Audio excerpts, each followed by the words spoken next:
आदाब नाजरीन, इस्तकबाल है आपका हमारे ख़ास प्रोग्राम वकील साहब में और मैं हूं आपके साथ तरन्नुम अली।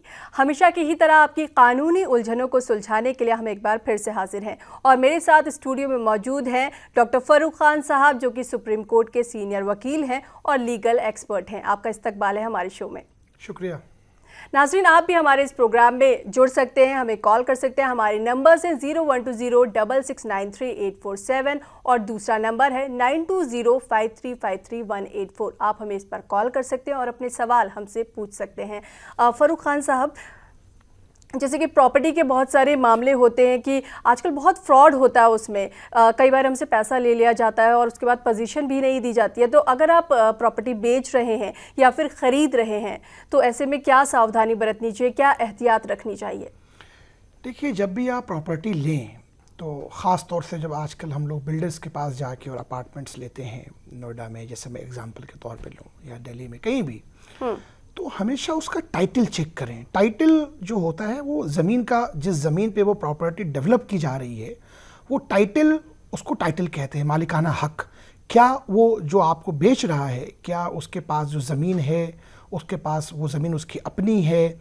क्या उस पर कोई एग्रीमेंट तो नहीं है, कोई उस ज़मीन पे इनकम प्रिंस तो नहीं है, कोई लियन नहीं है, कोई मॉर्गेज नहीं है, कोई बैंकर नोटिस नहीं है। प्लस उसके बाद जो भी डेवलपमेंट अथॉरिटी है कंसर्न, जैसे मान लीजिए नोएडा में आप जमीन ले रहे हैं, फ्लैट ले रहे हैं, तो नोएडा डेवलपमेंट अथॉरिटी है, ग्रेटर नोएडा डेवलपमेंट अथॉरिटी है, तो आप वहाँ पे जाके, और आप आजकल बहुत सूचना का कानून जो है, अधिकार का कानून, राइट टू इंफॉर्मेशन एक्ट, उसके तहत आप वहाँ अर्जी लगाएं और ये पता करें कि भाई इसको क्या बेचने की पावर है कि नहीं है, क्या ये इस पे फ्लैट बनाने के मैप सैंक्शनड हैं कि नहीं है। प्लस उसका लेआउट कंपेयर करें, जो वो ब्रोशर आपको बेच रहा है वो दे रहा है कि भाई ये मेरे लेआउट्स हैं, तो क्या वो लेआउट कॉमन सेंस में है कि नहीं है। ये सब चीजें आपको किसी भी इसमें वकील की जरूरत नहीं है। आप खुद भी अगर थोड़ा सा, अगर आप एक्टिव हैं और थोड़ी सी आप मेहनत करें तो आप सारी चीजों के सच्चाई तक, तह तक पहुंच सकते हैं। प्लस कभी ल्यूर मत होइए, इंड्यूस मत होइए। बड़ी बड़ी स्कीमें आती हैं, इतना लगाइए, 24,000 रुपए महीने लेके जाइए। जहां देखिए पैसे कमाने का कोई शॉर्टकट नहीं होता। जहां ऐसी कोई ऑफर आपको दिखाई देती है, जो ऑफर देखने में ही फिक्शियस लगता है, दिल से बड़ा वो कहते हैं कि गवाह कोई नहीं होता, तो उस पे कम कुछ फायदों के चक्कर में अपना बड़ा नुकसान कर बैठेंगे। और बहुत सारी जो पॉन्जी स्कीम्स हैं इंडिया में या रियल एस्टेट में, एश्योर्ड रिटर्न की ज्यादातर स्कीम्स जो हैं वो फ्रॉड में मानी जाती हैं। तो अगर आप देखेंगे तो ये सारी चीज, इनका आपको ख्याल रखना चाहिए। अगर आप इनका बुनियादी बातों का ख्याल रखेंगे तो आपको कोई परेशानी नहीं होगी। जैसे आप अभी बात कर रहे थे टाइटल की, तो अगर आम भाषा में या आम लोगों के समझने के लिए हम बात करें तो ये टाइटल क्या होता है? प्रॉपर्टी टाइटल की आपने बात कही। टाइटल मालिकाना हक होता है। मान लीजिए मैंने आपसे जमीन ली, मैं आपसे जमीन खरीद रहा हूँ, आप बेचने वाली हैं और मैं खरीदने वाला हूँ। अब आप जमीन के कागजात कहीं रखे होते हैं, एक रेवेन्यू डिपार्टमेंट होता है, सब रजिस्ट्रार के यहाँ होता है, तहसीलदार है तो गाँव में होता है, राइट। अब आप जो भी जोन है उसकी लैंड की एक डिपार्टमेंट होती है। उस डिपार्टमेंट में ये देखना पड़ता है जाके कि जो टाइटल, जो आप मान लीजिए सेल डीड, आप मुझे सेल डीड अपने दिखा रही हैं, वो सेल डीड फर्जी है। अब उसमें कैसे वेरीफाई करूंगा कि जो जमीन आप मुझे बेच रही हैं वो जमीन आप ही की है? तो उसके लिए मैं जाऊंगा सब रजिस्ट्रार के ऑफिस में, वहां आप भी मैं जाके, कोई भी जाके एक पर्ची कटवा के रिकॉर्ड्स की इंस्पेक्शन कर सकता है। इस हिसाब से आप पहुंचेंगे कि आपका टाइटल सही है या गलत। जी, और इस दौरान एक कॉलर हमारे साथ जुड़ गए हैं। हेलो हेलो जी, वालेकुम सलाम। सवाल पूछिए अपना। तेलंगाना जी, अपना सवाल पूछें। मैं जो है तो मेरे को 4 एकड़ 12 गुंठे जमीन जो है तो पट्टा हो गई है, जिसके नकुलात 1990 तक मेरे पास है कब्जे के। बीच में आरोह जो है तो शुरू हुआ था, तो मैं जब जो है तो क्योंकि बारिश ने हो रही थी तो काटने करा, कहीं जियारत वली अल्लाह के वास्ते बोल के निकल गया था। जब आया मेरी जमीन पे तो वहाँ जो है तो पटवारी और जो मुताला था एमआरओ ऑफिस के लोग हैं, उसे बगैर किसी वजह के, बगैर किसी के फेक आर्डर निकाल के 2 एकड़ 12 गुंठे वो अहले उनको कर दिए, 2 एकड़ मेरे वास्ते रख दिए। कैसा इंसाफ है? और इस ताल्लुक से मैं कलेक्ट्रेट में रजावानी में दरखास्त दिया, एमआरओ को दिया, और आगे को दिया, कोर्ट में भी डाला तो कोर्ट मेरे फेवर में दिया, तो आगे के जी पास ठीक गया, है, आपका आगे- सवाल हम समझ समझ गए। गया, ठीक है जी। इनका ग्रीवियांस ये है कि ज़मीन 4 एकड़ की ज़मीन थी और उसमें कुछ डिवीज़न करके कुछ लोगों ने, गवर्नमेंट ने फेक ऑर्डर वगैरह निकाल के शायद डिकॉन्सोलिडेट कर दी ज़मीन, जिसको चकबंदी भी कहते हैं, अगर ये चकबंदी की या कोई भी कॉन्टेक्स्ट में था, तो उन्होंने वो ज़मीन निकाल के और वो किसी और को कर दी और इन्होंने उसके लिए दरख्वास्त वगैरह दी और उस पर कुछ सुनवाई नहीं हुई। तो अगर नॉर्मली ये जो पावर्स होती हैं ज़िले में, वो सब डिविजनल मजिस्ट्रेट एसडीएम को होती हैं, और उसमें अगर कहीं भी उन्होंने कोई, आपने उनको रिप्रेजेंटेशन दिया, अपना पक्ष रखा और उसके बावजूद उन्होंने आपकी बात नहीं सुनी, तो आप जो है रिट में जा सकते हैं हाई कोर्ट। आप पहले डिस्ट्रिक्ट मजिस्ट्रेट को एक दरख्वास्त दीजिए और अगर वो नहीं सुनते हैं तो आप रिट फाइल कीजिए और अपना वहाँ ग्रीवियांस पेश कीजिए, दस्तावेज पेश कीजिए और चीज़ें बेहतर होंगी। और अगर आपके केस में मजबूती होगी तो आपके हक में फैसला आएगा। जी जी। और एक और कॉलर हमारे साथ जुड़ गए हैं। हेलो, लगता है किसी वजह से हमारा इनसे रब्ता नहीं हो पा रहा है। वकील साहब ये बताइए कि जैसे कई बारी प्रॉपर्टी की हम बात कर रहे हैं, तो प्रॉपर्टी में ये होता है कई बारी अगर हमने कोई किराएदार रखा है और फिर वो हमारे मकान पर कब्जा कर लेता है, तो ऐसे में हम क्या कर सकते हैं? जो हमारा फर्स्ट स्टेप होगा वो क्या होगा? हाँ, ये बड़ा प्रिक्लियर जो है वो मामला है और ख़ास तौर से ये परेशानी वहाँ आती है जहाँ पे रजिस्टर्ड लीज एग्रीमेंट नहीं है। देखिए, इसको समझना पड़ेगा कि जब भी आप लीज एग्रीमेंट, जब भी आप किसी को किराए पे अपना मकान दें तो उस एग्रीमेंट को आप रजिस्टर्ड कराएं। रजिस्टर्ड एग्रीमेंट बहुत ज़रूरी है और सेक्शन 17 रजिस्ट्रेशन एक्ट का उन दस्तावेज़ों को डिफ़ाइन करता है जो कंपल्सरली रजिस्ट्रेबल डॉक्यूमेंट्स हैं। तो लीज एग्रीमेंट जो है वो कंपल्सरली रजिस्ट्रेबल डॉक्यूमेंट है, तो आप उस लीज एग्रीमेंट को रजिस्टर्ड कराएं और बहुत सारी प्रिकॉशंस होती हैं। आप देखें टेनेंट कौन है, पुलिस वेरिफिकेशन कराएं और उसके बावजूद वो काबिज है तो आप मुकदमा करें उसके ऊपर एविक्शन का और डैमेजेस का। और इस दौरान एक कॉलर हमारे साथ जुड़े हैं बिहार से, महफूज। हेलो। जी महफूज साहब, अपना सवाल बताएं, क्या सवाल है आपका? मेरा सवाल हेलो जी महफूज साहब, अपना सवाल पूछें। जो मेरी जमीन है ना, जो अभी नया सर्वे जो होता है ना, जरा तेज बोले महफूज साहब, आपकी आवाज मुझ तक साफ नहीं पहुंच पा रही। हेलो सर, एक जमीन है जी। हेलो जी, सुन लो। प्रॉपर्टी है जी, प्रॉपर्टी है जो किसी दूसरे के नाम पे, यानी कि जो नया सर्वे हुआ ना, उसके नाम पे उसका यानी सर्वे कट गया। जी जी, उसके बारे में मुझे जानना है कि पुराने सर्वे में तो हमारे इसके नाम पे ही है, जी जी, नए सर्वे में लोग गलत करके वो अपने नाम पे कर लिए। जी जी। तो उसका मानवता पर्याप्त तो ऐसे भी नहीं है, उसके बारे में सर आप क्या बोल सकते हैं?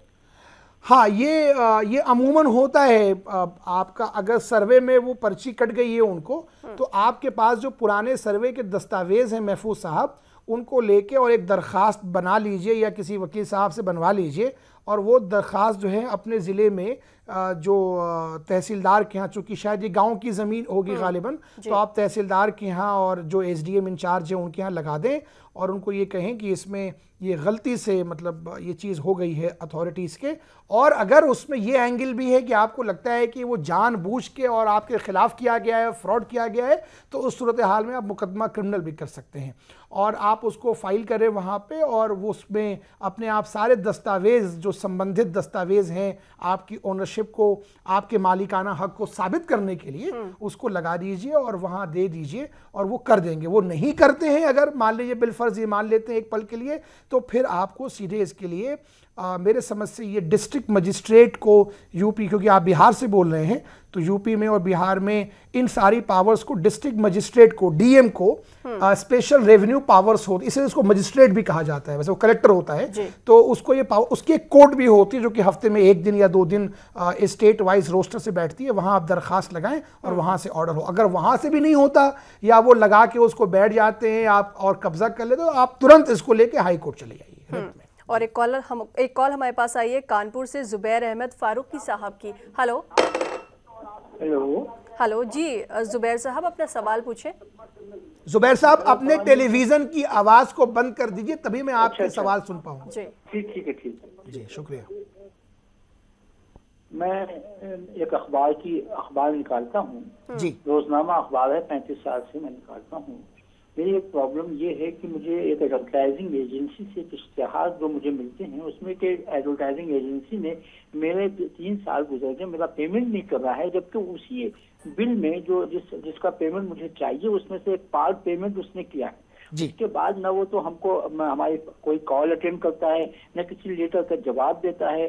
क्योंकि सरकारी इश्तिहार है, सरकारी डिपार्टमेंट से वो उसका पेमेंट ले चुका है और कोई बाकी अमाउंट जो कुछ भी बाकी है एक अच्छी रकम है वो उसको नहीं दे रहा है। तो मुझे उसने के लिए कि कैसे क्या कुछ कोई मशवरा मिल जाए तो मैं इसके लिए कोशिश करूं। जी जी वकील साहब जुबैर साहब के सवाल का जवाब लेंगे, लेकिन एक कॉलर को और शामिल करते हैं। हेलो जी, कहाँ से बात कर रही हैं? वालेकुम सलाम। मलकपुर से बात कर रहे हैं। जी सवाल पूछिए अपना। हम कर्जा लिए थे किसी के पास से, पेपर वो नहीं कराए, 70,000 लिए थे, लेकिन उन्होंने हफ्ते को 5,000 इंटरेस्ट लिए, थोड़े दिन लिए, थोड़े महीने। अब हम नहीं भर सक रहे हैं, तो अब वो 1 साल हो गया नहीं भरे। अब उन्होंने 2 लाख मांग रहे हैं, 2 लाख मांग रहे हैं, तो अब क्या करना, हम नहीं दे सकते होते हैं, और भी कर्जा है हमारे। समझ गया जी, ठीक है। पहले इनका ही जवाब दे देता हूँ जी।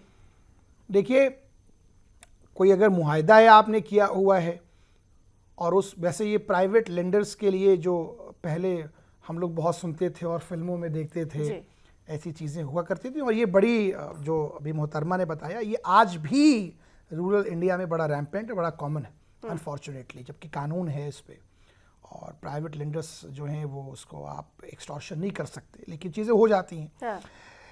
अगर मुआहदा है, एक जेंटलमैन एग्रीमेंट है आपका, जितना इंटरेस्ट देने का फिर तो आप दीजिए, मैं तो यही कहूँगा। और अगर मुआहदा के खिलाफ जाके वो पैसे आपसे मांग रहा है तो उसके खिलाफ आप मुकदमा दर्ज कराइए कि साहब ये ऐसा ऐसा कर रहा है, उस पर क्रिमिनल मुकदमा दर्ज कराइए। और अगर आपने कोई चीज़ अपनी गिरवी रखी हुई है तो उसके लिए भी वो अमानत में खयानत का मुकदमा दर्ज होगा, उस पर मुकदमा दर्ज कराइए।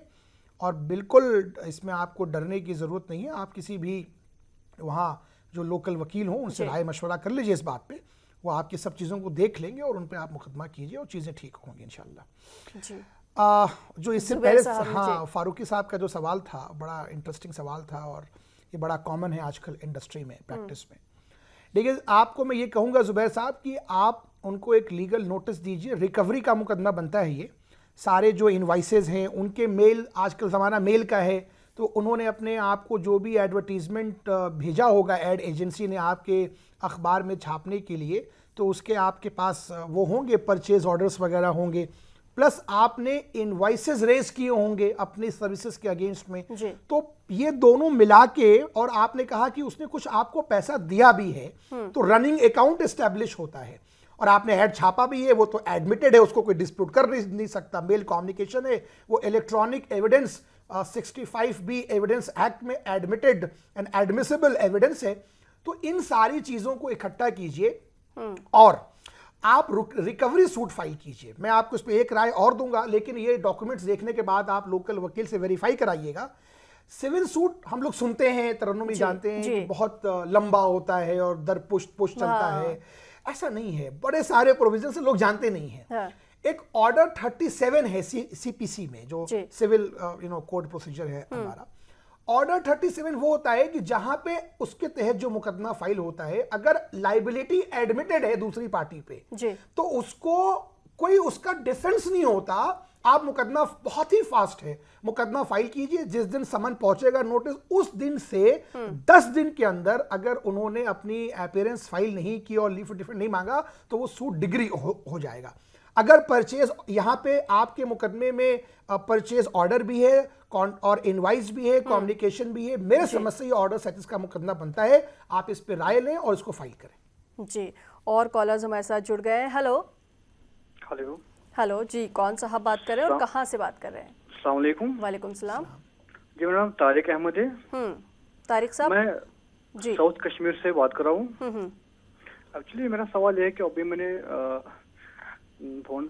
यहाँ पे जो मसला है ना अस्पा का, अगर हम घर पे हैं तो फोर्स आ गया, आर्मी आ गई तो हमें हमला किया उन्होंने, विदाउट रीजन शीशे तोड़े, कुछ मारा हमें या कुछ किया हमें, हम इसके अपोजिट हम कुछ कर सकते हैं? मैं समझ गया इनका सवाल जी, मैं समझ गया आपका सवाल। देखिए जी, देखिए वकील साहब, एक कॉलर को और शामिल करते हैं अपने प्रोग्राम में। हेलो। हेलो। हेलो जी, कौन साहब और कहाँ से बात कर रहे हैं? जी, मैंने पहले भी कहा ना, मैं कश्मीर से हूँ, अब्दुल रशीद। जी, कश्मीर से अब्दुल रशीद साहब बात कर रहे हैं, अपना सवाल पूछें। जी, मेरा भी, मैं बताऊँ सवाल को? जी, सवाल पूछें। जी, पूछें। जी, ये जो गवर्नमेंट में होते हैं ना, ये डिफरेंट डिपार्टमेंट है। जरा फिर से बोलिएगा। जी। जनाब, गवर्नमेंट में होते हैं ना डिफरेंट डिपार्टमेंट। जी, किसी भी गवर्नमेंट उसमें होता है ये इंफॉर्मेशन डिपार्टमेंट। जी, इंफॉर्मेशन डिपार्टमेंट। तो मुझे बताइए इस इंफॉर्मेशन डिपार्टमेंट का क्या काम होता है? Information department. वकील साहब, फिलहाल वक्त हो गया एक छोटे से ब्रेक का। इन दोनों ही सवालों का जवाब लेंगे, लेकिन इस छोटे से ब्रेक के बाद।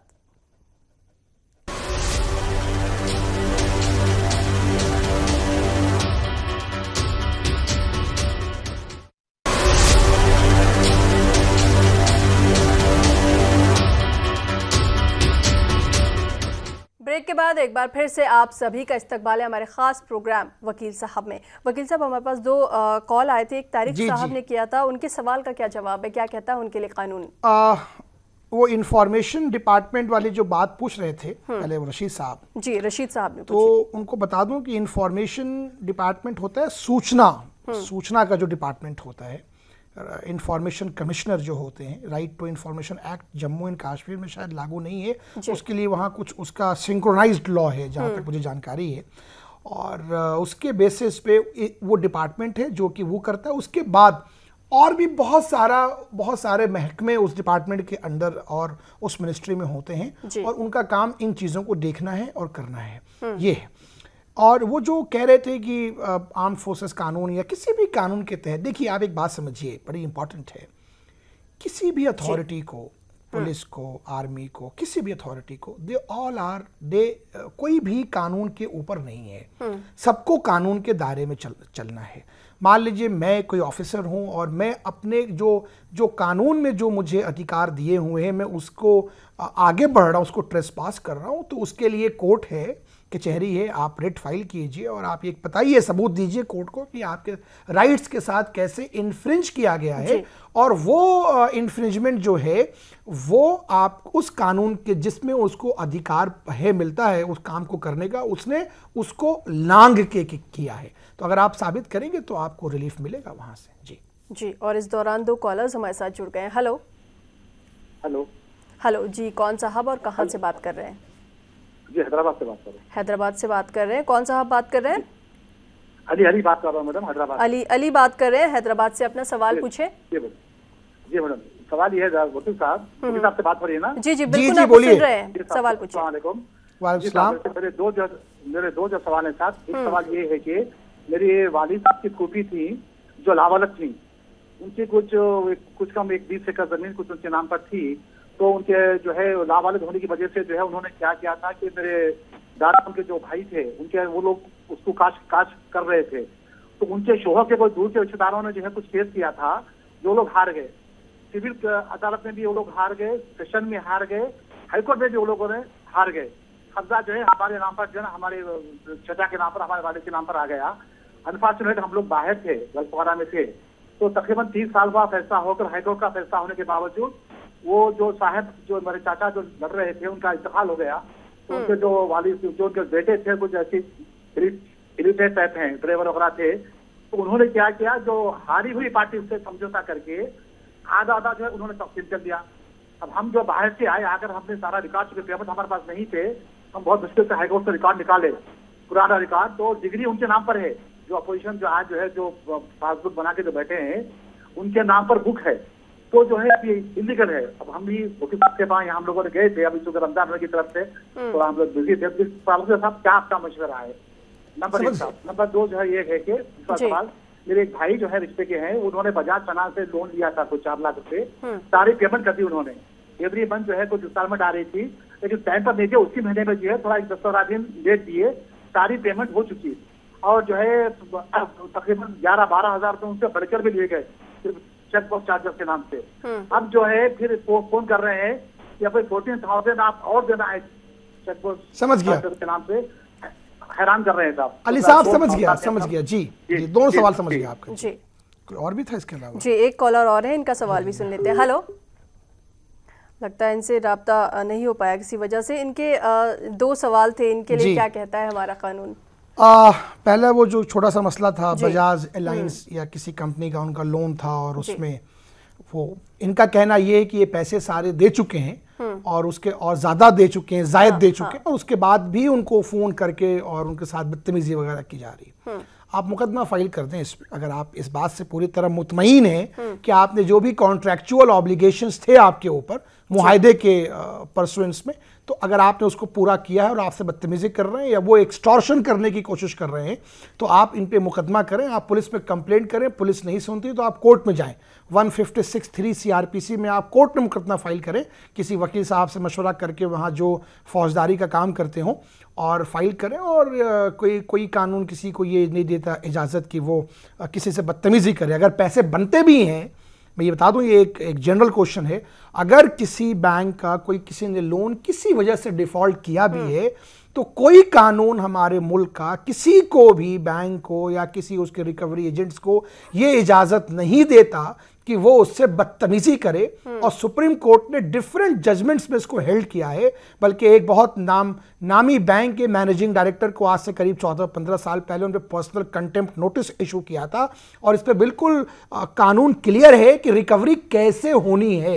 रिकवरी जो होनी है वो कानून के मुताबिक होनी है, इन अकॉर्डेंस विथ लॉ होनी है, बदतमीजी करके, गुंडागर्दी करके, एक्सटॉर्शन करके नहीं होनी। अगर कोई करता है आप मुकदमा कीजिए, सुप्रीम कोर्ट के जजमेंट का रेफरेंस दीजिए, पुलिस नहीं सुनती कोर्ट जाइए, वो लोग जेल जाएंगे, उनको सजा होगी और जो चीजें हैं कानून मुताबिक वो होगी। ये एक था सवाल। दूसरा उनका जरा प्रॉपर्टी से रिलेटेड, प्रॉपर्टी में था और वो लंबे उसके चेन थे और उनका जो मैं जिस्ट में समझा वो ये था कि वो हाई कोर्ट से मैटर जीत चुके थे और ज़मीन पे वो लोग काबिज थे और शायद ये लोग बाहर चले गए और इस बीच में जो थे वो पैरवी, वो उनका इंतकाल, जो पैरवी कर रहे थे मुकदमे की, उनका इंतकाल हो गया और उनके दूसरे चाचाओं ने मिलके और ज़मीन की तकसीम कर ली। देखिए, जो चीज़ हाई कोर्ट से या किसी भी अदालत से सेटल हो चुकी है in the form of degree judgment, उसको सिवाय एपेलेट कोर्ट के, अगर हाई कोर्ट है तो सुप्रीम कोर्ट या सिंगल बेंच है तो डिवीजन बेंच, डिवीजन बेंच है तो सुप्रीम कोर्ट, तो उसके अलावा किसी को भी इस मुल्क के आईन के हिसाब से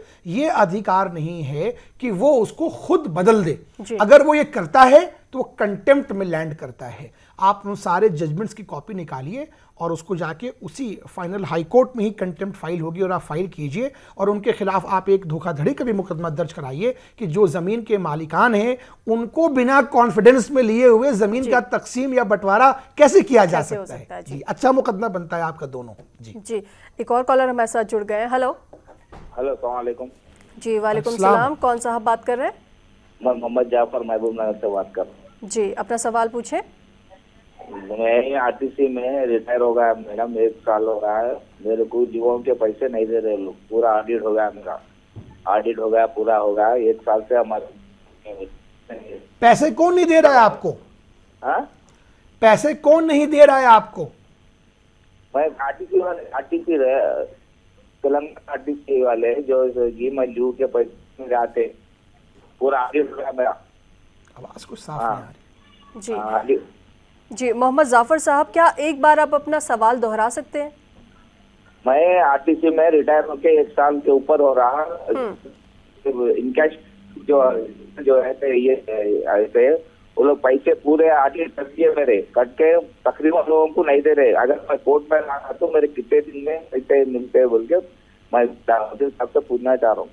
समझ गया मैं। जी, ठीक है जी, ये एम्प्लॉयमेंट रिलेटेड कॉन्ट्रैक्चुअल इश्यूज हैं और इनकी जो रिटायरमेंट बेनिफिट्स हैं, ग्रेच्युटी वगैरह होगी या जो भी बेनिफिट्स हैं इनके, वो नहीं दे रही है। शायद आरटीसी अगर आरटीसी को मैं सही समझाऊं तो रोड ट्रांसपोर्ट कॉर्पोरेशंस को नॉर्मली कहा जाता है, जो बसेस वगैरह जहाँ चलती हैं, और गवर्नमेंट ऑफ उस पर्टिकुलर गवर्नमेंट की वो पीएसयू होती है, पब्लिक सेक्टर अंडरटेकिंग होती है।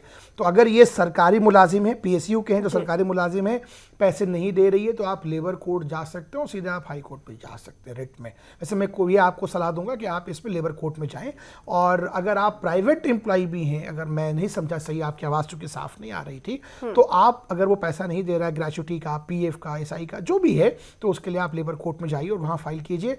और वहाँ बड़ा फास्ट आजकल प्रोसेस है और वहाँ बातें सुनी जाती हैं। और अगर वो आपकी बात नहीं सुनते तो उसके लिए जो वो अपीलेबल डिसीजन है, जहाँ आपके स्टेट के कानून के हिसाब से जहाँ उसकी अपील लाई करती है, वहाँ अपील फाइल कीजिए। जी। और इस दौरान एक कॉलर हमारे साथ और जुड़ गए हैं। हेलो हेलो जी, कौन साहब बात कर रहे हैं? हेलो, मैं जम्मू कश्मीर से बात कर रहा हूँ। जी, जम्मू कश्मीर से बात कर रहे हैं, अपना नाम बताएं। हाँ जी, बशीर अहमद। बशीर अहमद साहब, अपना सवाल पूछिए। हाँ, मेरा वकील साहब से सवाल था। अस्सलाम वालेकुम वकील साहब। वालेकुम सलाम। हाँ सर, बात ऐसे है कि मेरा मकान जहाँ है, मेरे को रास्ता नहीं था जी। तो दूसरी जमीन वाले ने मुझे एक मरला दिया था 10,000 रुपए का जी। तो वो उसकी रसीद वगैरह है, सरपंच, नायब सरपंच वगैरह वगैरह जो भी नंबरदार चौकीदार है उनकी स्टेप लगी है, तो वो दस्तखत वगैरह शहादत गवाह है उस पर जी। तो मालिक ने मेरे से 10,000 रुपया लिया जी। तो वो रास्ता सर मुझे दिया क्या बोलते हैं 1/4 एक मरले का 1/4 दिया मेरे को जी। अब वो जमीन दूसरे किसी को बेच रहा है जी। तो सर इसकी मैं ये जानना चाहता हूँ इसका प्रोसीजर क्या है सर? मैं बताता हूँ, मैं समझ गया आपकी बात। ठीक है। इजमेंट्री राइट्स कहते हैं इसको। देखिए, कहीं आप घर बना लीजिए और वहाँ रास्ता ना हो तो इसके लिए कानून आपको प्रोटेक्शन देता है। पहली बात तो हक़ कानून ये कोशिश करनी चाहिए कि आप अपने ज़मीन में से जब आप घर बनाएं तो आप वहाँ रास्ता छोड़ दें। पर कभी कभी ऐसी नवीयत भी आती है वहाँ रास्ता नहीं छोड़ते, और रास्ता अगर आप छोड़ भी दें तो सामने ज़मीन किसी और की है, तो उसको इजमेंट्री राइट्स में ही आता है। और जैसा जो आपका केस था उसके कॉन्टेक्स्ट पे ये बता दूं कि आपके पास तो माशाल्लाह सबूत भी है कि आपने पैसे दिए हैं और रसीद भी है, उस पर गवाहान भी हैं, शहादत भी है। और अगर वो उस ज़मीन को बेच रहा है किसी और को और आपको ये अंदेशा है कि वो उस वाली ज़मीन को भी, जो रास्ता आपको दिया हुआ है, वो भी उस सेल में शामिल है बेचने के उसमें, तो आप मुकदमा फाइल करके इंजंक्शन ऑर्डर ले लीजिए, रिस्ट्रेंट ऑर्डर ले लीजिए, ताकि आपका रास्ता रुके नहीं। इसके लिए आप वो सब दस्तावेज किसी वहाँ दीवानी के वकील साहब को दिखा के राय लेके और मुकदमा फाइल कीजिए। अच्छा मुकदमा बनता है और बिल्कुल आपको रिलीफ मिल जाएगा इंशाल्लाह। जी। और इसी के साथ एक कॉलर हमारे साथ और जुड़ गए हैं। हेलो जी, कौन साहिबा बात कर रही हैं और कहाँ से बात कर रही हैं? जी, मेरा नाम अनीता है और मैं राजस्थान से बात कर रही हूँ। राजस्थान से बात कर रही हैं जी, सवाल पूछिए अपना। हाँ मैम, मेरा सवाल ये है कि आप अपने टेलीविजन का साउंड बंद कर दीजिए। बंद है मैडम, मैंने बिल्कुल बंद कर दिया है। अच्छा जी, सवाल पूछिए। हाँ मैडम, मैं यूपी में, शहर मेरा यूपी में है और मेरे सगे भाई बहन तो नहीं है, लेकिन सौतेले भाई हैं मेरे दो।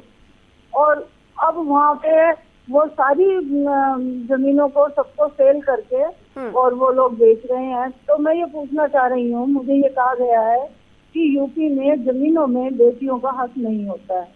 ये 87 से पहले की बात है, मेरे फादर तब एक्सपायर हो गए जी। और मेरी शादी हो गई थी, फिर वो एक्सपायर भी हो गए मेरे हस्बैंड। तो मैं ये पूछना चाह रही हूँ कि मेरा अधिकार बनता है या नहीं। आपका नाम क्या है? अनीसा। मेरा नाम अनीता है। जी जी। देखिए, जिसने आपको ये कहा है कि यूपी में ज़मीनों में जो है वो औरतों का हक नहीं है, वो बहुत गलत है। और मैं सबसे दरख्वास्त करूंगा जो आपके व्यूअर्स हैं कि कभी भी सुनी सुनाई बातों पे कानूनी मामलों में यकीन नहीं रखना चाहिए जब तक कि उसको आप वेरीफाई न कर लें। उसको जो प्रैक्टिस करता है, जो उसका जो वकील है, जो प्रोफेशन है, या आप खुद पढ़ लें अपनी आंखों से, तब आपका हक बनता है जमीन में। वो जो आप बात कर रही थी वो दूसरे कॉन्टेक्स्ट में है। वो सक्सेशन एक्ट में सुप्रीम कोर्ट का जजमेंट है 97 में कि एग्रीकल्चरल लैंड में, लेकिन वो मुसलमानों पर लागू नहीं होता है। इसलिए मैंने नाम पूछा आपका कि अभी मैं एक बहुत इंटरेस्टिंग पब्लिक इंटरेस्ट लिटिगेशन हम ही कर रहे हैं वकील साहब। ये मुस्लिम नहीं है, इनका नाम है अनीता। अच्छा, मैं इनको अनीसा समझा जी। तो हाँ, तब इसमें ये इनकी बात बड़ी इंपॉर्टेंट है। इसमें क्या है कि एग्रीकल्चरल लैंड जो होती है उसमें जो सक्सेशन एक्ट के तहत जो है उसमें औरतों का कुछ 97 से पहले 96 का एक वक्फा है, उसमें एग्रीकल्चरल लैंड पे उनका हक नहीं बनता। इसके बाबत मैं खुद एक मुकदमा इलाहाबाद हाई कोर्ट में पब्लिक इंटरेस्ट लिटिगेशन लड़ रहा हूं, और उसमें एक भाई अपनी बहन को प्रॉपर्टी देना चाहता है और वो म्यूटेशन नहीं कर रही है अथॉरिटीज, चूंकि वो कानून बीच में आ रहा है। लेकिन कभी देखिए, जब ये ऐसे मामले हाई कोर्ट में, कॉन्स्टिट्यूशनल बेंच में और सुप्रीम कोर्ट में गए हैं, हर वक्त सुप्रीम कोर्ट ने ये वजाहत की है, कानून को डेवलप किया है कि नहीं भाई, औरतों का, लड़कियों का भी पूरा हक जितना है बनता है। ये एक जरा सा ग्रे एरिया है, और आपकी बात ठीक है, और ये एक इशू चल रहा है। आप चाहें तो उस मुकदमे को आप फॉलो कर सकते हैं, और मुझे उम्मीद है, चूंकि मैं ही उस मुकदमे में वकील हूं, और मुझे उम्मीद है कि उसमें, और वो एक पब्लिक इंटरेस्ट लिटिगेशन में कर रहा हूं, मुझे उम्मीद है कि उसमें हमें इस पे कानून में क्लैरिटी आ जाएगी। जी, हम हमेशा अपने व्यूवर्स से यही कहते हैं कि यहाँ पर एक्सपर्ट जो भी राय देते हैं वो कोई हतमी राय नहीं है। आप कोई लीगल एक्सपर्ट की दूसरी राय भी ले सकते हैं, जो कि ज़रूरी भी है। और इसी के साथ एक कॉलर हमारे साथ जुड़ गए हैं कश्मीर से, मोहम्मद अली। हेलो हेलो जी, अली मोहम्मद साहब बताइए, क्या सवाल है आपका? हाँ जी, नमस्कार जी। जी नमस्ते। हमारा जो बाप था ना, उसने मेरी बादी को ये डिग्री दी है जमीन की। 1993 में दिया है 6 कनाल का, और 2000 में दिया है 4 कनाल का जी। हाँ, मगर मुझे अब तक पता ही नहीं था, क्योंकि मैं दूसरी जगह रहता था। इस वक्त मेरा बाप मौजूद नहीं है, वो मर गया है। क्या मैं उसको लीगल हियरिंग कर सकता हूँ? मुझे मिल सकता है वो वापस कि नहीं? जी देखिए, वो मॉर्गेज जो है, जो आप गिरवी की बात कर रहे हैं, मॉर्गेज कई तरीके की होती है कानून में। ट्रांसफ़र ऑफ प्रॉपर्टी एक्ट के तहत किस वो रजिस्टर्ड मॉर्गेज है, सिंपल मॉर्गेज है, इक्विटेबल मॉर्गेज है, इस पर डिपेंड करता है। तो और मॉर्गेज की टर्म्स होती हैं। मॉर्गेज का मतलब मालिकाना हक नहीं होता। मान लीजिए कि आपने मुझे कोई चीज़ गिरवी रखी है, मैंने आपको पैसे दिए हैं, मैंने आपको पैसे आप वापस दे दिए, ज़मीन अपने आप मैं रिलीज़ करा लूँगा अपनी, उसको रिडेम्पशन कहते हैं कानून में। तो आप ये वहाँ जाके सब रजिस्ट्रार ऑफिस में या तहसीलदार, नायब तहसीलदार की ऑफिस में, जो आपके कानून गो और लेखपाल वगैरह हैं, उनसे मिलें और उस ज़मीन के दस्तावेज़ को इंस्पेक्शन करें, और उसमें आप ये जाके देखें कि वो रजिस्टर्ड मॉर्गेज या किस तरह की मॉर्गेज, क्योंकि मॉर्गेज जब भी होती है तो वो रेवेन्यू रिकॉर्ड से मार्क की जाती है ना, ये बड़ा इंपॉर्टेंट है, वरना अगर मार्क नहीं की गई है तो वो मॉर्गेज है ही नहीं है। तो इसको जाके आप वहां चेक कराएं और देखें, कंडीशनल मॉर्गेज है तो अगर पैसे वैसे थे तो उसको आप वापस कर लीजिए, मॉर्गेज रिलीज कराएं, उसको रिडेम्पशन कहते हैं। और इस पे आप वो एक बार जब दस्तावेज आप देख लें वहां पे, तो आप किसी वहां पे लोकल काउंसिल की, लोकल जो दीवानी के वकील हो, उनकी भी राय ले लें इस पे। जी वकील साहब, हमारा प्रोग्राम और आपकी आवाज़ मुल्क के बाहर भी जा रही है। कॉल हमारे पास आई है सऊदी से। हेलो हेलो, वकील साहब से मैं बात जी बिल्कुल बात कर सकते हैं। जी आपकी बात हो रही है, अपना सवाल पूछे। अस्सलाम वालेकुम वकील साहब। वालेकुम सलाम व रहमतुल्लाह। हाँ, मैं सऊदी अरब से बोल रहा हूँ, कश्मीरी हूँ बेसिकली, मैं लगभग 40 साल से बाहर हूँ जी। तो मेरा ये सवाल है, आए दिन हमारे जो कश्मीर में जो आर्म फोर्स है, जब भी कभी कोई एक्शन होता तो हमारे मकानों, हमारी गाड़ियों को, हमारे साथ जो सवाल पहले भी आपसे किसी ने पूछा था, इसका जवाब दिया है मैंने। आपकी आवाज काफी कम आ रही है और मैं सवाल समझ गया इनका, और इसका जवाब मैंने दिया है। देखिए, कोई भी ऑर्गेनाइजेशन, कोई भी संस्था, इस मुल्क में कानून का राज है, संविधान का राज है, कॉन्स्टिट्यूशनल फ्रेमवर्क है, कोई भी चीज उसके ऊपर नहीं है। अगर किसी ने आपके किसी भी राइट को वायलेट किया है तो आप उसके लिए सीधे आप हाई कोर्ट जा सकते हैं। फंडामेंटल राइट का अगर वायलेशन होता है, हमारा कॉन्स्टिट्यूशन बहुत मजबूती से हमारे फंडामेंटल राइट्स को प्रोटेक्शन देता है, और आप सीधे हाई कोर्ट जा सकते हैं आर्टिकल 226 में, और आप सीधे सुप्रीम कोर्ट भी आ सकते हैं आर्टिकल 32 में कॉन्स्टिट्यूशन से। तो आप कोई, देखिए, बहुत सारी बातें सुनी सुनाई होती हैं कि हमने ये सुना, वो सुना। मैं ये कहता हूं लोगों से, जिसके साथ जुल्म हुआ है, पुलिस ने किया हो, किसी अफसर ने किया हो, किसी ने भी किया हो, उसको आप चैलेंज कीजिए, कॉन्स्टिट्यूशनल मशीनरी के अंदर उसको चैलेंज कीजिए। और हमारे पास ऐसे हजारों एग्जाम्पल्स हैं जहां कोर्ट ने और रोजमर्रा में हम देखते हैं कि जहां कोर्ट इंटरवीन करती है, कोर्ट आती है आपके बचाव में, और एक बार अगर अदालत आपके साथ खड़ी है तो फिर आपका कोई बाल भी बाका नहीं कर सकता। एक कॉलर हमारे साथ और जुड़ गए हैं। हेलो हेलो मैडम नमस्कार जी, कौन सा आप बात कर रहे हैं? मैडम नागेंद्र सिंह नहीं बोल रहा हूँ, सरकार घाट मंडी हिमाचल से जी। जी हिमाचल से बात करें, सवाल पूछिए अपना। वकील साहब सलाम अलैकुम जी। वालेकुम सलाम सर, नमस्कार, बताएं। सर मेरा सवाल ये है कि कोई व्यक्ति IAS IPS ऑफिसर रिटायर हुआ है और वो मान लिया 80 साल की उम्र में अगर दस्तखत नहीं कर सकता तो क्या वो उसकी वसीयत अंगूठे के साथ जो है वो तस्दीक हो जाएगी जी, उसको मान्यता मिलेगी जी? क्या मतलब उस वसीयत को माना जाएगा वो कानूनी तौर पे? हाँ। क्योंकि उसने जो तमाम उम्र दस्तखत किए हैं। समझ गया मैं आपका सवाल समझ गया जी, मैं इसका जवाब दे देता हूँ। जी जी वकील साहब, इनके सवाल का जवाब लेंगे, लेकिन फिलहाल वक्त हो गया है छोटे से ब्रेक का। नाजरीन, आप भी हमारे इस प्रोग्राम में शामिल हो सकते हैं, हमें कॉल कर सकते हैं इन नंबर्स पर 012066933847 और दूसरा नंबर है 9205353184 पर। आप हमें इस पर कॉल कर सकते हैं और अपने सवाल हमसे पूछ सकते हैं। फिलहाल वक्त हो गया है छोटे से ब्रेक का।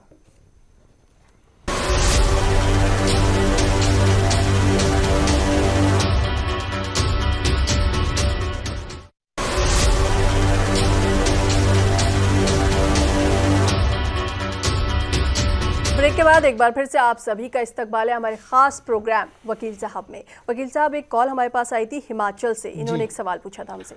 हाँ, बड़ा इंटरेस्टिंग सवाल है और बहुत इंपॉर्टेंट है।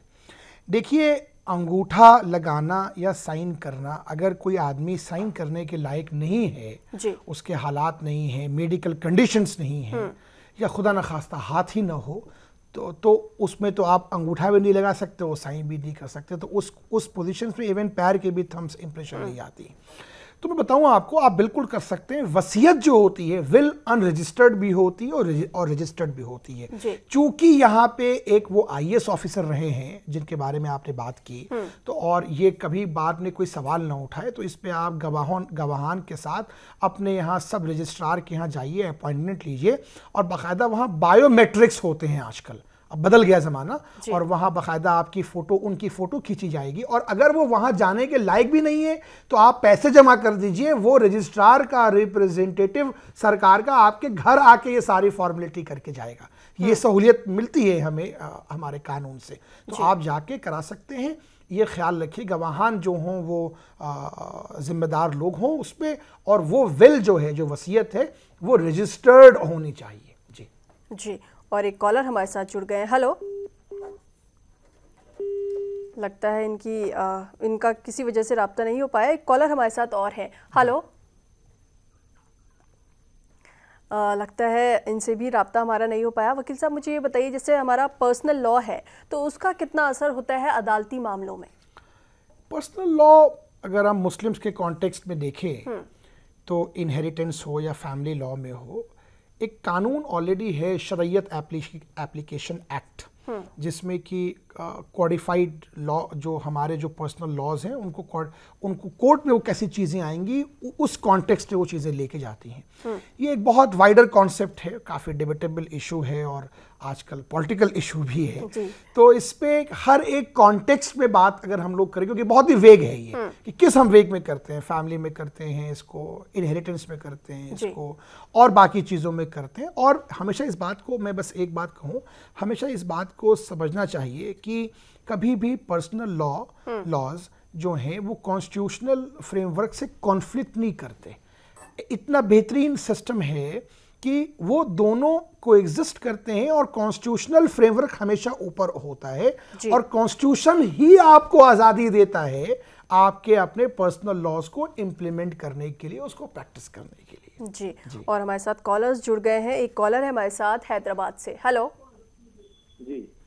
जी, कौन साहब बात कर रहे हैं? अपना नाम बताइए। जी, अपना सवाल पूछिए। हेलो जी, देखिए सबसे पहले तो आप अपने टीवी की आवाज बंद कर दीजिए, तभी हम आपका सवाल सुन पाएंगे, और थोड़ा सा ऊंचा बोलिए।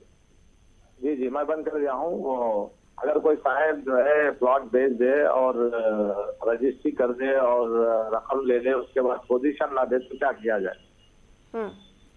हाँ अगर रजिस्ट्री हो गई और पैसे भी दे दिए ऑफ कोर्स, तभी रजिस्टर और पोजीशन नहीं दे तो आप मुकदमा कीजिए उनके आजकल सबसे ज्यादा इसी में फ्रॉड होता है। मुकदमा कीजिए और पोजीशन मिल जाएगा आपको, कोई दिक्कत नहीं होगी। जब रजिस्ट्री तो एक अनडिस्प्यूटेड डॉक्यूमेंट कहा जाता है, जब तक कि कोर्ट के किसी प्रोसेस ने उसको नलीफाई न किया हो, तो आप मुकदमा फाइल कीजिए और पोजीशन आपको कोर्ट से दे दिया जाएगा, अगर आपके मुकदमे में दम है और आपकी रजिस्ट्री जेन्युइन है तो। जी, और एक कॉलर हमारे साथ हैं कश्मीर से। हेलो जी वकील साहब। जी, सवाल पूछें और कौन साहब बात कर रहे हैं, नाम भी बताएं। नजीर अहमद कश्मीर से बोल रहा हूँ। जी जी, सवाल पूछे। ये हमारा सवाल हॉर्टिकल्चर डिपार्टमेंट के साथ था। उन्होंने हमारा ये सेव लिया था सी ग्रेड माल, लेकिन 2008 में रसीद मिला है, लेकिन अब तक पैसे नहीं दिए हैं। उसके बाद विजिलेंस भी हुआ, विजिलेंस वालों ने कहा कि 2-3 महीने तक पैसे मिल जाएंगे आपको, 2008 की बात है। लेकिन इस वक्त तक पैसे नहीं मिले, बोलते आज कल परसों, यही जमाना, आज 10 साल हो गए हैं। अच्छा अच्छा, यही बात अनफॉर्चुनेट है इनके साथ। जी, आप दरखास्त लगाइए डिस्ट्रिक्ट मजिस्ट्रेट की ऑफिस में, और डिस्ट्रिक्ट मजिस्ट्रेट चूंकि नोडल हेड होता है सारे डिपार्टमेंट्स का जो डिस्ट्रिक्ट में होते हैं, और उन पे लगाइए और दरखास्त लगाइए। और उसके बाद कश्मीर में जो कानून है राइट टू इंफॉर्मेशन का, जो वहाँ का मॉडल है, उसके बेसिस पे वहाँ दरखास्त फिर उसमें लगाइए और ये पूछिए कि आपके उस दरखास्त पे जो आपने डिस्ट्रिक्ट मजिस्ट्रेट को पेश किया था उस पर क्या कार्रवाई हुई। ऐसे, वरना आप दरखास्त लगाएंगे जवाब आएगा नहीं। तो आप ऐसे करके कानून में जो कानूनी प्रक्रिया है, प्रोसेस है, उसके तहत उन पर प्रेशर बनाइए, और वो मुझे उम्मीद है कि आपके पैसे रिलीज कर देंगे। उसके बावजूद नहीं देते तो आप इसमें रिट में भी जा सकते हैं, अगर बनता है मामला तो एक बार डॉक्यूमेंट्स देखने पड़ेंगे, और वरना अगर रिट नहीं बनता है तो फिर आपको सिविल रिकवरी में जाना पड़ेगा और वहाँ आपको मुकदमा फाइल करना पड़ेगा पैसे की रिकवरी के लिए। जी, और एक कॉलर हमारे साथ जुड़ गए हैं। और हेलो हेलो हेलो जी, कौन साहब बात कर रहे हैं? तारिक अहमद मलिक। तारिक अहमद साहब कहाँ से बात कर रहे हैं? मैं कुलगाम डिस्ट्रिक्ट जम्मू एंड कश्मीर से बात कर रहा हूँ। जम्मू से बात कर रहे हैं। जी, सवाल बताएं अपना। सवाल ये है कि मेरा जुडिशियल मजिस्ट्रेट के पास केस था, डाइवोर्स हुआ था। मेंटेनेंस के लिए उन्होंने कुछ पैसे रखे थे। जी, मेरी बेटी भी है। लेकिन फिर ऐसा हुआ कि जुडिशियल मजिस्ट्रेट ने ऐसा नहीं किया। मैंने बहुत बार उससे इल्तिजा भी की इस बारे में कि मुझे बच्ची चाहिए, मुझे बच्ची मैंने देखी नहीं है। 4 साल हुए थे, मैंने बच्ची को नहीं देखा, एक बार भी नहीं देखा। तो उन्होंने कहा कि ये कहीं और पे आपने केस करना है। इसके लिए मुझे कोई प्रोसीजर अपना बताइए कि मैं कहाँ पर केस करूं और कैसे करूं। मैं बताता हूँ, मैं अपनी बच्ची को देखना चाहता हूँ। 4 साल मैंने एक बार भी नहीं देखा। मैं तो मेंटेनेंस भर रहा हूँ, मैं तो पैसे मैं समझ गया आपका सवाल, समझ गया मैं। आप सब्र रखें, मैं आपको जवाब देता हूँ। बिल्कुल सही कहा जुडिशियल मजिस्ट्रेट ने। बच्चे की मिलने के लिए और बच्चे की कस्टडी भी अगर आपने लेनी है कानून के हिसाब से, तो उसके लिए फैमिली कोर्ट में जिसको भी किसी भी एडिशनल डिस्ट्रिक्ट जज को ये पावर डेलीगेट, बाकी स्टेट्स में तो फैमिली कोर्ट सेपरेट बना दी गई हैं। आप कश्मीर का मुझे देख लीजिएगा, वरना वहाँ एडीजे को पावर दी गई होंगी और वहाँ पे आप कस्टडी और गार्जियनशिप में मुकदमा फाइल करेंगे।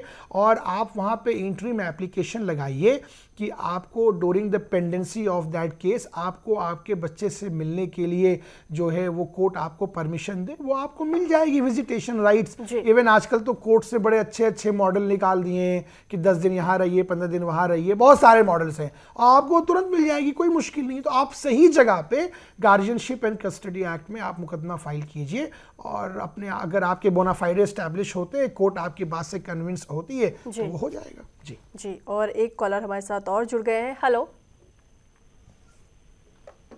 हेलो हेलो हेलो जी, कौन सा हब बात कर रहे हैं? बेंगलुरु से बात कर रहा हूँ। जी जी, सवाल पूछे अपना। हेलो जी जी, सवाल पूछे अपना। बेंगलुरु से बात कर रहा हूँ, सिराज अहमद जी। ये सवाल क्या है, एक फाइनेंस पे हम लोग पैसा लगाते हैं अम्बिडेंट हो गए जी, क्या है पैसा फंस गया है, उसके लिए कुछ। आवाज आपकी बहुत साफ नहीं आ रही, जरा आप ऊंची आवाज में बोले। हेलो जी शिराज साहब, थोड़ा सा आप ऊंचा बात कर सकते हैं, और अगर आपने अपना टीवी ऑन किया हुआ है तो उसकी आवाज बंद कर दीजिए। जी जी शिराज साहब, सबसे पहले अपनी टीवी की आवाज बंद कर दीजिए। में पैसा लगा रहे हैं बहुत। शिराज साहब आप हमें तभी सुन पाएंगे जब अपनी टीवी की आवाज बंद कर देंगे। अच्छा, बेंगलुरु में पैसा लगाए हैं एम्बेडेंट पर जी, एम्बेडेंट पर तो बहुत सारे आदमी परेशान हैं। वो 7 महीने में डबल करके देंगे बोल के लिए थे, ना पैसा असल लग रहा है ना डबल लग रहा है। जी ठीक है। वो पॉन्जी स्कीम टाइप की चीज है, वो चिट फंड नहीं। आजकल बड़े हमने देखे, आपने भी देखे होंगे जी, बड़े फ्रॉड हैं। मैंने पहले कहा एक सवाल में कि जहां आपको शॉर्टकट दिखता हो कि ये पैसा कमाने का और शॉर्टकट तरीका है, मतलब वो आप उस पे आप पूरे शुभे कर लीजिए और सारे शक लगा लीजिए और आप उस पर इंतजार करके देखिए, और आप ये देखेंगे कि 2-4 साल बाद चाहे उससे कुछ लोगों ने पैसे कमा भी लिए हों तो भी वो फ्रॉड निकलेगा। आप इंड्यूस करते हैं, 2 रुपए लगाएं 4 रुपए दे देंगे, फिर 4 लगवाएंगे 8 का वादा करेंगे 8 दे देंगे, फिर जब वो मल्टीप्लाई करके एक बड़ी रकम कर लेंगे तो गायब हो जाएंगे। ये एक फ्रॉड का एक मॉड्यूल है।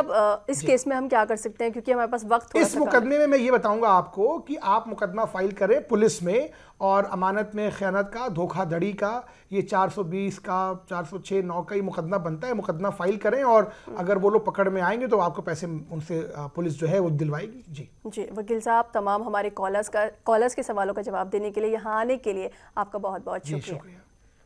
तो नाजरीन, आपके कानून से जुड़ी ऐसी उलझनों को सुलझाने के लिए हम फिर हाजिर होंगे अगले हफ्ते। फिलहाल हमें दीजिए इजाजत। आदाब।